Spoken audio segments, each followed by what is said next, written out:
Always a pleasure to have you with us on this Tuesday edition of Ed Schultz News and Commentary.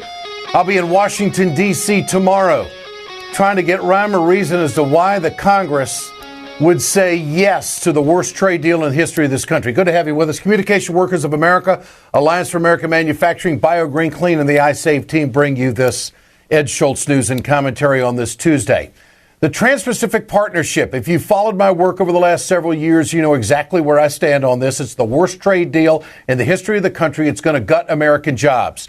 So last week, I wanted to go on the road to show you, the consumer, exactly what happens when there's a bad trade deal and what it means to Main Street and the middle class in this country. Lorain, Ohio is where steel was given birth in this country. It built this country. That whole valley of Ohio is terribly important to our infrastructure. But because of bad trade deals, we now are seeing pressure in that industry, and we're seeing pressure on American middle-class families unlike anything we have ever seen in American history. And this layoff at the Lorain plant is different from layoffs in the past. This is one where they may not recover. So this story here on Ed Schultz News and Commentary this day is about what happens to the American middle class when a lousy trade deal is consummated in this country. This is Lorain, Ohio, a community that has been decimated by the decline of the steel industry. This is where steel started in America, a decline caused in part by the illegal dumping of steel on the United States market by countries like South Korea and China. Other countries around the world are making the choice for the good of their society, for the good of their economy, to keep people working, to keep factories open. And then they do dump that product into the United States. For the laid-off steel workers in Lorain, Ohio, they feel it at home, and so do their families. What does it do to you? What do you go through? I mean, it takes a lot from my confidence as a mom, and knowing that I'm going to be able to pay the bills every month.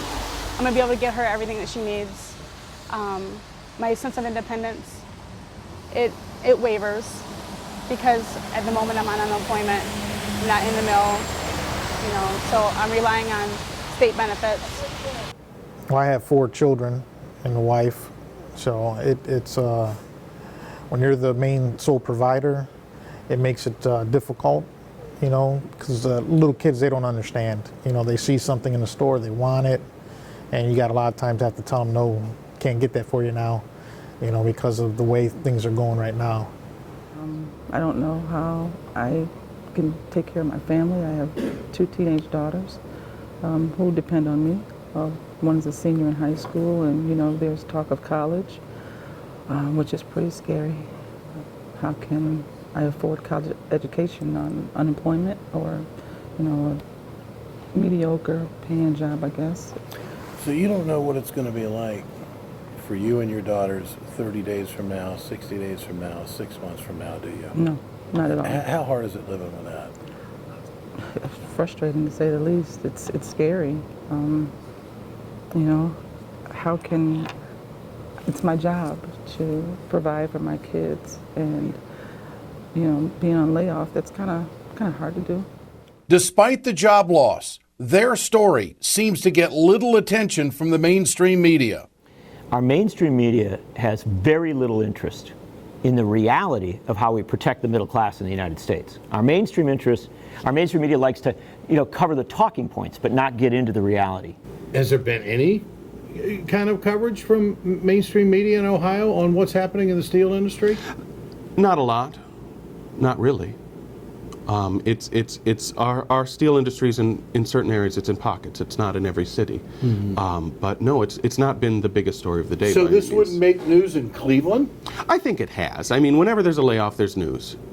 But the continued story doesn't always happen, and it's rare when there's in-depth conversation about why. The question that ought to be asked by our media is, why don't our leaders make choices on behalf of our workers? Why don't they simply say, look, the United States needs to have a steel industry. The The United States needs to have an industrial economy. We are going to make choices in trade negotiations. We're going to make choices in policy.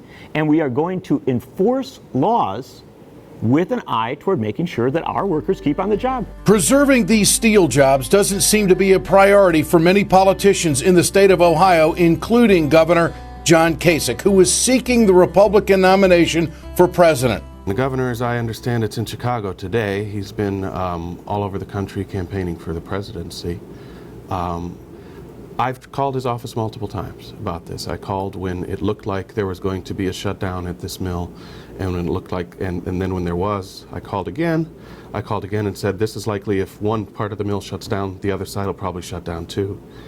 And at each circumstance, I talked to a staffer or somebody else. I said, I want to talk to him. I want to make sure he knows what's happening. And I've never had that conversation. Do you think he does know what's going on? I would hope so, but I really don't know. I have no evidence either way, frankly.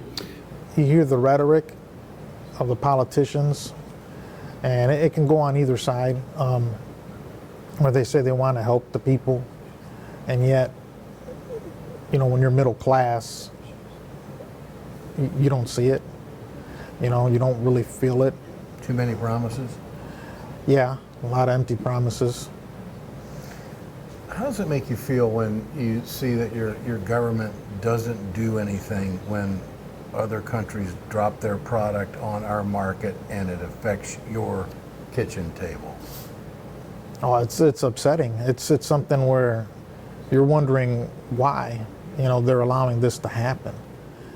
I mean, how can anyone win the White House and not win Ohio? And if this is happening in Ohio and other industries, how can it not be addressed?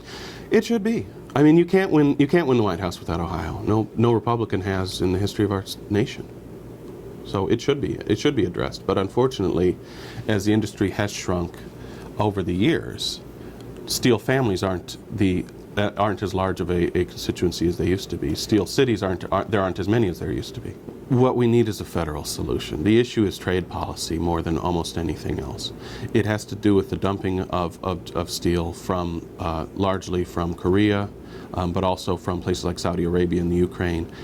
We've seen this 10, 15 years ago when the People's Republic of China started to dump steel in the United States and drove us to the brink. But the problem is, with American manufacturing, the federal government can't ignore it, and they can't continue to ignore it, because every time that they do, everything that pushes us closer and closer to the brink it's harder to come back from. And we've seen that. Just as the president stepped up in 2009 to protect an American industry that was genuinely threatened, we've got to do it again. You know, one of the things about auto is we see a car, we see a Ford, we see a Chrysler, we see a GM car on the road, and we think, okay, I understand that. We got to keep Americans making those things.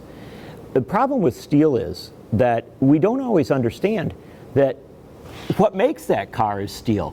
What makes the bridge you go over is steel. Steel underpins the whole of our industrial economy. All we need is level playing field. And level playing field, we wipe the floor with any steel mill in the world. All the while, a sense of hopelessness sets in for laid-off workers like Sanji Cobert. 40-something. I don't really have a plan B. I didn't pursue any education after high school, and, you know, it's scary. Feel kind of stuck? I do, and it's frustrating. It's really frustrating.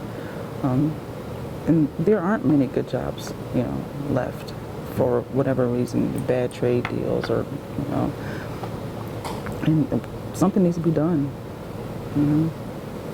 Oh, that pisses me off. I mean, you know, with the dumping, it stands to threaten, you know, 500,000 U.S. jobs. How do they let that happen? Mm-hmm. You know, how do they sleep at night with those kind of numbers and knowing that we could be out of work like that? Do you feel like the rug's been pulled out from under you?